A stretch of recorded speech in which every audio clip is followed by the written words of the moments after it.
So are you curious about what it's like living in Thailand and how much it costs? Well, in this video, we're going to give you a tour of our current villa here in Krabi, Thailand. We'll cover the cost of our villa, utilities, transportation, insurance, food, and activities in Thailand. We're also going to cover the types of visas you can get if you'd like to stay in Thailand long term. So be sure to stay tuned to the end for that. We are Kendra and David, an American couple who sold everything to travel the world and experience all it has to offer. The pandemic left us stranded in Thailand, but our journey is far from over. So please be sure to subscribe to the channel to follow us throughout Thailand and throughout the world. Each new episode will help you imagine, plan, and live your travel dreams. So let's get started. So we've been in Thailand for 11 months so far, and it's been a great experience so far. We really overpaid for our housing when we first arrived because we didn't know better. But the longer we've been here, we've been able to find better and better accommodations at lower and lower prices. First, let us start by showing you around the nature house. So the nature house is a property in Krabi, Thailand, with 1 and 2 bedroom villas.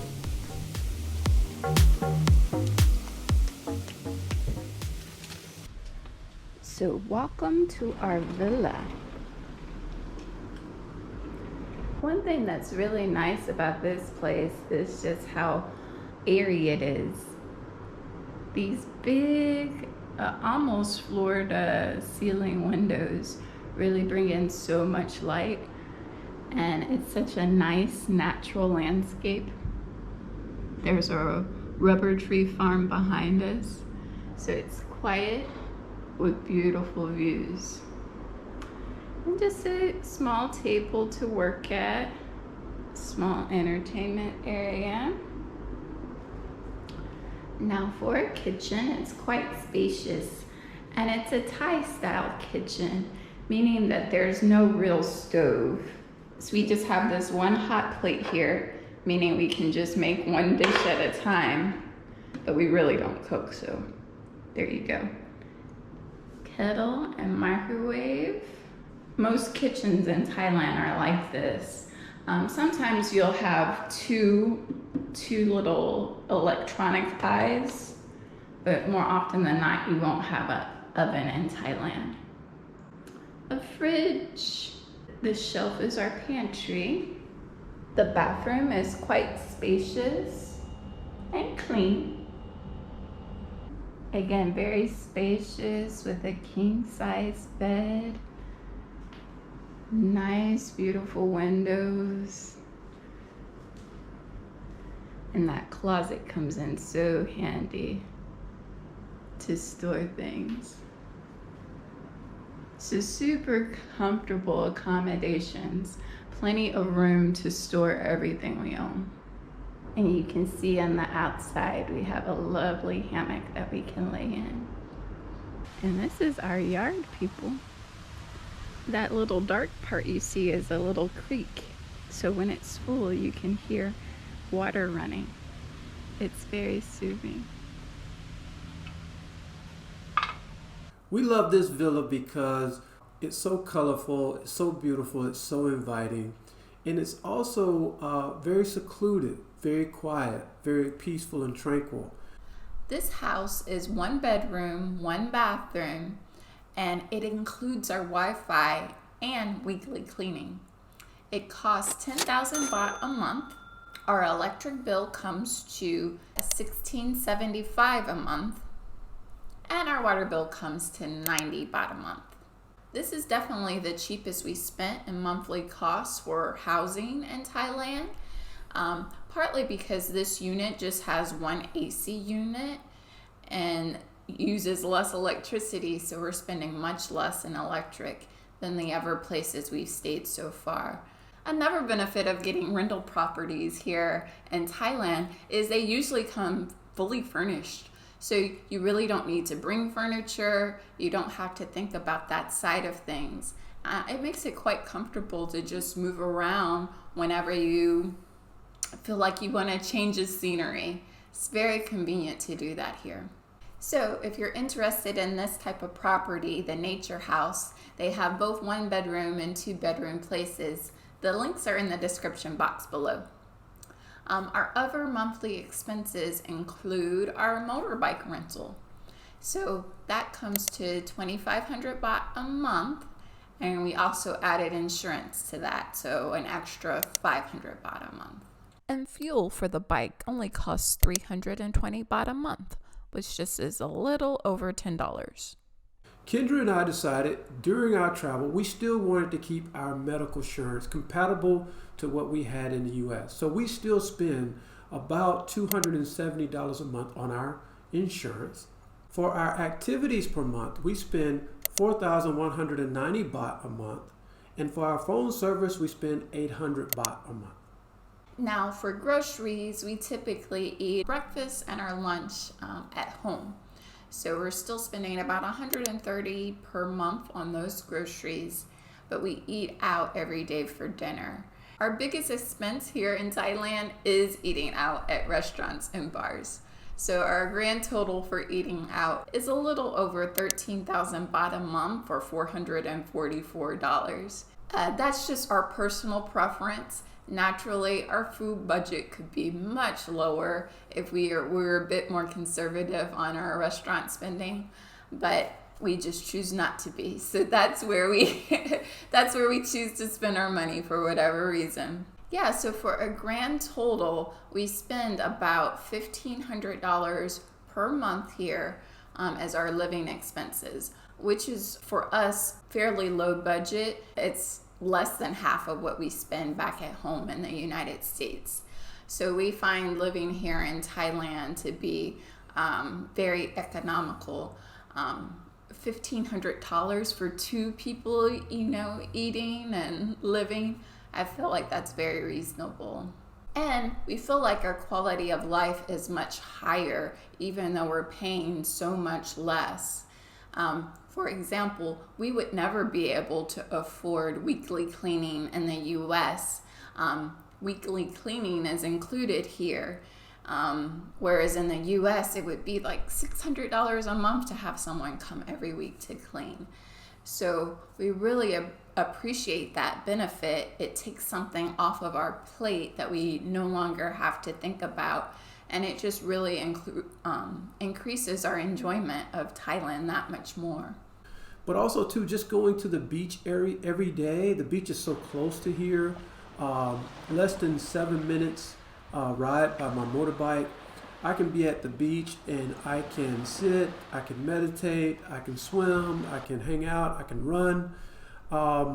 Just having a beach is really, for me, become such a beautiful experience that I don't think I want to live in a city that doesn't have one.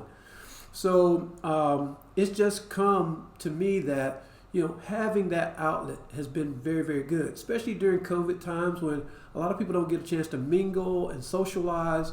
But having that beach has been a great release for me and just a stress reliever. We're also finding that the healthcare here in Thailand is very high quality and very inexpensive, which is another benefit that we really didn't know about until we actually moved here. We both had to go to the doctor several times so far in our 11 months living here, and the doctor's bill is only like 1,400 baht to 1,700 baht, which is about $40 to $60. And even though we've had medical insurance, we really haven't had to file a claim because every time we go, the bills are just so relatively small that it's just like we can afford to pay these out of pocket. So and the care, you don't need an appointment to go to the doctor. You just show up, they see you immediately, and you can be in and out in 30 minutes and receive very, very good care here. Like when I say that the care is $40 to $60, that's everything. That includes seeing the doctor, getting lab work, and getting medication. It's not like it's only seeing the doctor. No, that includes your labs and your medicine.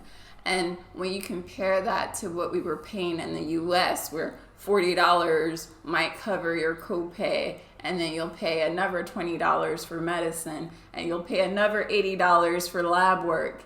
I mean, it's just all inclusive and so wonderful that we have access to such good health care here. So typically you can stay in Thailand for up to 2 months with a tourist visa, after which you have to get other long-term visas such as education visas, retirement visa, work visa, volunteer visa. There are different types for different people. Some people move here and want to start a business, and so all of these things have specific requirements. Because Kendra and I decided we wanted to stay in Thailand during the COVID time, we decided we wanted to get an education visa so that we can immerse ourselves into the language as well as the culture. We wanted to also utilize this time to see some very beautiful sights around Thailand, and you can see those on our channel as well. So we were super excited to actually stay here, get an education visa, and learn the language. And when I say learn the language, I mean actually learn to speak the language as well as read and write it. So we signed up for 6 months of Thai lessons, which was 20,000 baht every 6 months. And to renew our visa was 5,000 baht.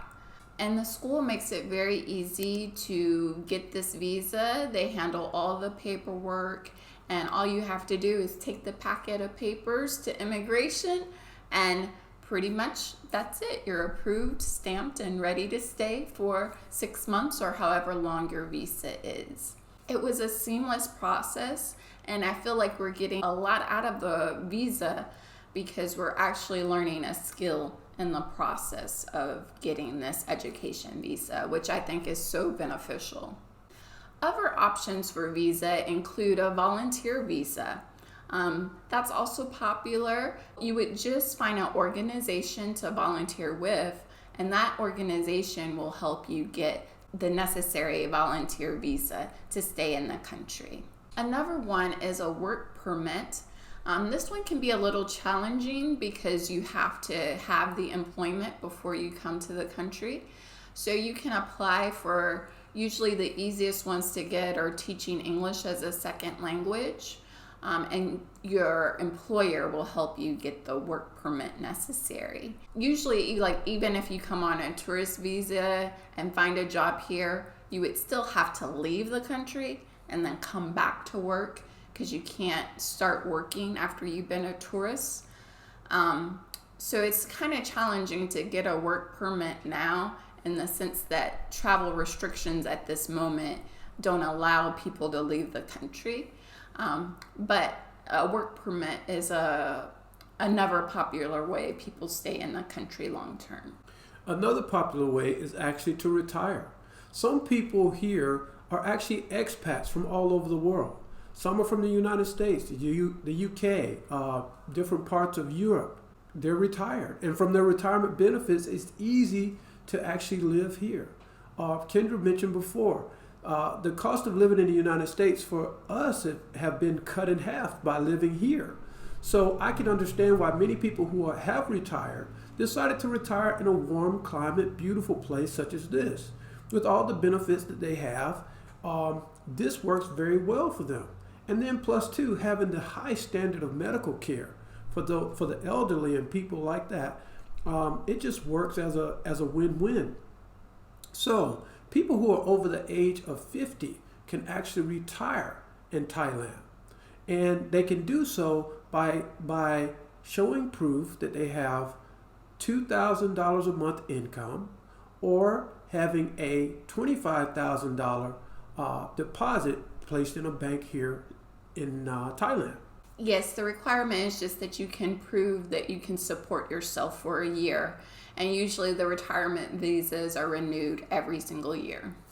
Well, if you enjoyed this run through on the cost of living in Thailand, please give the video a thumbs up. And leave us a comment below letting us know whether you think our expenses are high, low, or just about right for Thailand. And don't forget to subscribe to the channel so that you can follow our journey throughout Thailand and throughout the world. So very soon we're going to go apartment shopping in Phuket as well. So if you're interested in seeing what condos and rental properties in Phuket is like, hit that subscribe button so you can follow along with us. As always, thanks so much for watching. Thanks for sharing and helping the channel to grow. And take care till next time.